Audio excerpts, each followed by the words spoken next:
Hello to all my woo homies out there. Sydney in my kitchen again with another woo reading for those of us who are hoping for a better, freer world.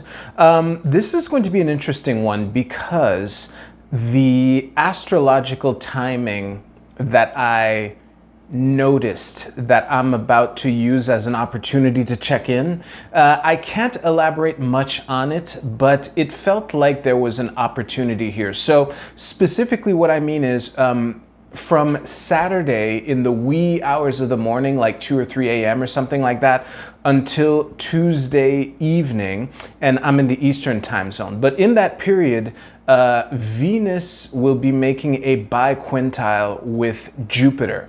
And a bi-quintile is one branch of a five-pointed star.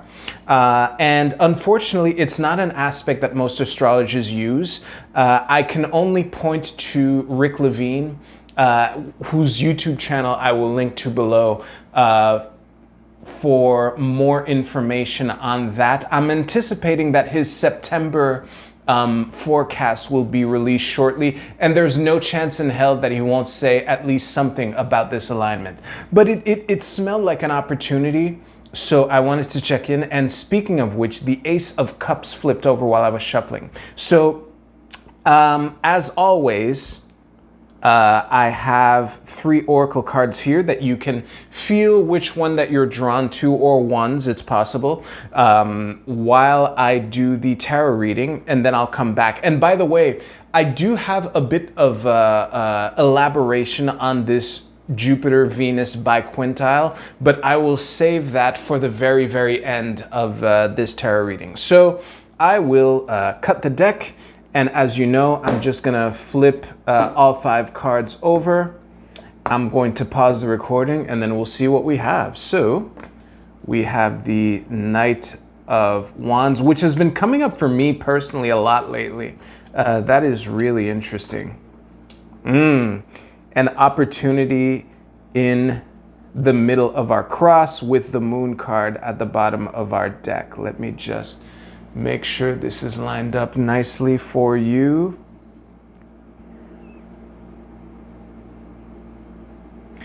Awesome. I will see you right now. All right, so the gist of the vibe that I'm getting from this reading is an opportunity to prove someone wrong, from which what I mean is through something that you've attained or that we've attained, to see this as something tangible to point at to this person. However, it could be multiple people. Don't read too much into that. But there is an implicit warning here to not be that aggressive, because it is possible that some people will not see the point that you're making. So I don't think that this opportunity is that flagrant, but the 2 to the 6 through the Ace here is what's giving me the impression of some kind of progress being made, of someone who was at a decision point, and through the offering of whatever tangible thing that you have to offer can flourish into this place of happiness and success. And it's through having attained something, which is what I'm saying. Like, despite the fact that there isn't a single coins card in this reading, I'm still, despite the fact that these are all wands cards, I'm getting a sense of something really tangible and concrete. So this might not be for everyone, but if there is something tangible that you can point at, I anticipate that there could be an opportunity to use that to prove someone wrong, but just don't be too aggressive because they might not see it that way. While the recording was paused, I was reminded of, I was recently reading a Flash comic, and I won't go into too much detail, but Barry Allen and Wally West are 2 people who have been the Flash. They both have super speed. And in the comic that I was reading, Wally was trying to persuade Barry of something. But when Barry was looking at Wally, what he saw was the Reverse Flash, which is like an arch nemesis of the Flash. So Barry was actually fighting Wally aggressively. despite the fact that Wally was not the Reverse Flash. He was like one of Barry's best friends, you know? So that is, I have the feeling that whatever offering that you have, that if you point at it to the right person, to the wrong person, they might see this as some kind of ghoul and goblin, and you might not get the reaction that you want, which is part of the reason probably why this Knight of Wands here, you know, he's kind of oriented in one direction, but like coaxing in the other direction. That's probably how that ties into the vibe of this reading. So, before we move to the Oracle cards, I forgot to mention the time frame that I set for this while I was shuffling is 1 to 2 weeks, give or take. That's usually the time frame that I use for these readings. So anyway, for those of you who chose this card, the card is Change. Oh my God. I will present it here, and I will read the text below, which reads: the frequency of change supports our ability to gracefully dance with the forever changing nature of reality, both inward and outward, so that we can appreciate the sweet release of the old and the birth of the new. So, for people who chose this card, this might be actually, maybe it is through coming to someone that the opportunity can be created. But the main thing that leapt out to me while I was reading this is to see this as a dance, as a give and take, as constant adjustments that you're making as you're navigating these next couple weeks, and especially the energy of the Jupiter-Venus bi-quintile.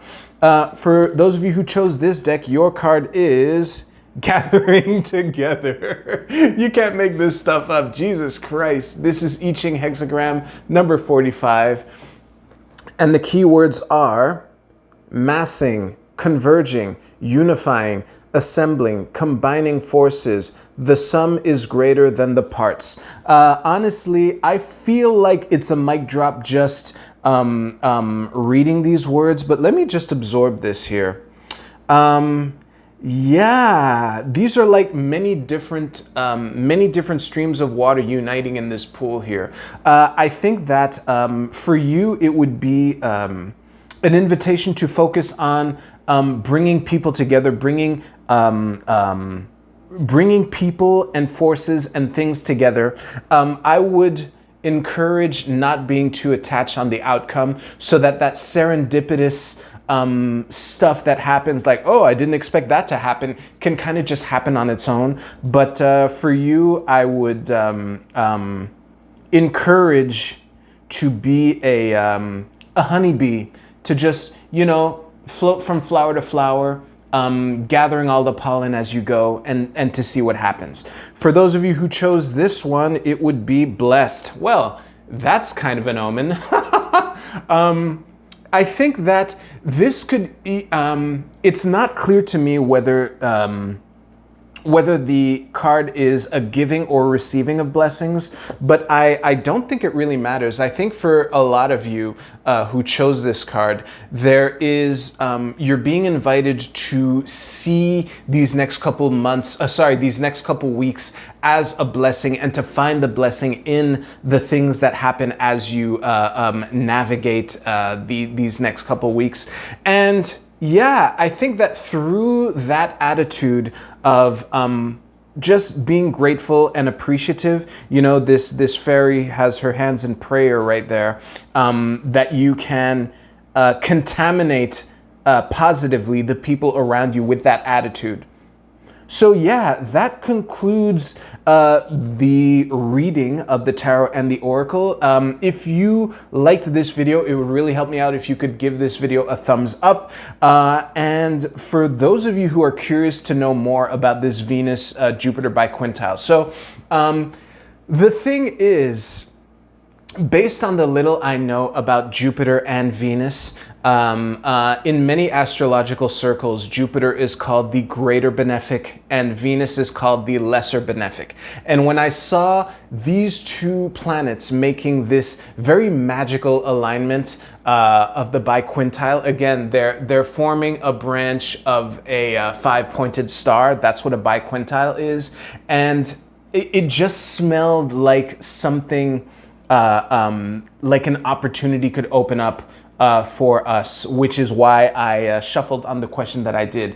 But just as clarification for myself, because I'm a super noob in astrology, I turned to my Oracle of the Radiant Sun, which has you know, it's a bunch of cards that illustrates like different planets and different signs. Take this next part with a huge grain of salt because I'm relying on, I'm turning to two deck designers' interpretation of what a given planet in a given sign means if they had to boil that down to one word, you know? So during this alignment, Venus will actually move from Leo into Virgo. It's going to spend some time in both of those signs. So Venus in Leo was summarized by affair. You can pause if you want to look at that card. Venus in Virgo is discrimination. And the whopper here, Jupiter in Aries, is enterprise. So when I saw this alignment, and again, based on the bi-quintile that very, very few astrologers use, therefore it's difficult for me to gain more information on what that aspect actually means. I based off of these cards and the nature of the bi-quintile alone, I could see an opportunity to see how the things that we enjoy doing fit into the bigger picture and how to capitalize on that to expand and grow with the ever expanding nature of Jupiter as a planet. So yeah, that is really the rant that I wanted to give at the end. If you're still watching, thank you so much for your attention, and y'all have a great couple of weeks. You take care. I'll see you soon.